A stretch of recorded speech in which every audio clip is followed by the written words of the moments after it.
आइए हम आज देखेंगे अध्याय 2 का यह प्रश्न है ना। और अध्याय 2 का यह उदाहरण नंबर प्रश्न कितना है बाबू? 4 नंबर प्रश्न है। कितना है?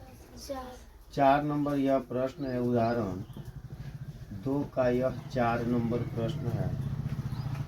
और 4 नंबर प्रश्न में हम देखेंगे कि शुभम के पास 30 रुपया है।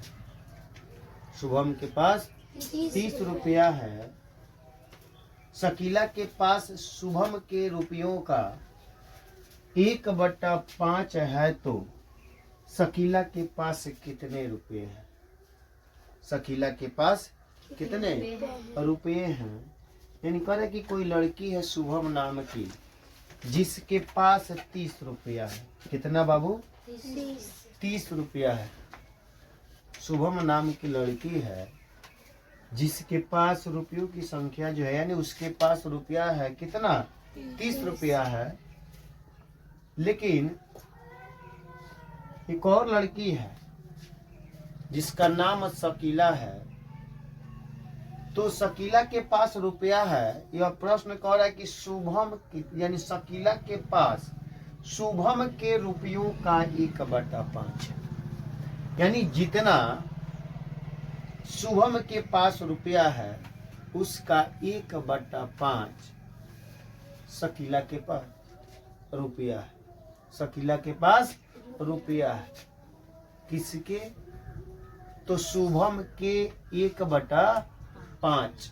शुभम के 1/5 रुपयों का जो है शकीला के पास रुपया है। तो लिखेंगे हल में, ये समझ में आया ना इसे? तो अगर 30 रुपया मान लीजिए शुभम के पास है, तो 1/5 कह रहा है कि शकीला के पास होगा। तो 5 6 30 बराबर कितना रुपया जी? 6 रुपया शकीला के पास हो जाएगा। शकीला के पास कितना रुपया हो गया? 6 रुपया। समझ में आई बात? तो बनाएंगे। अब देखिए कैसे लिखेंगे कि शुभम के पास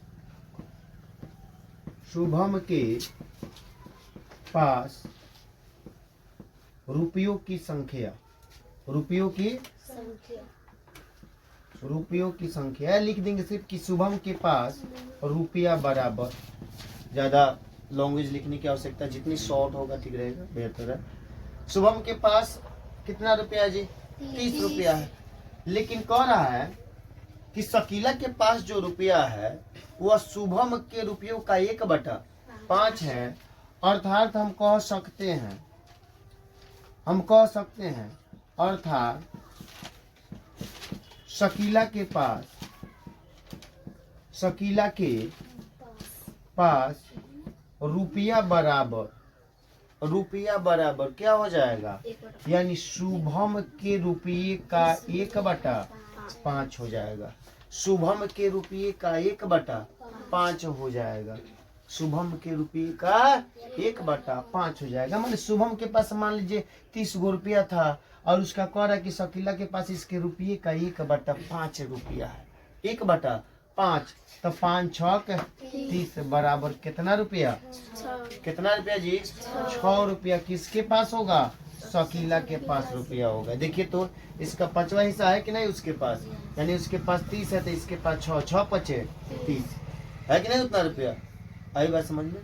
चलिए नोट कीजिए।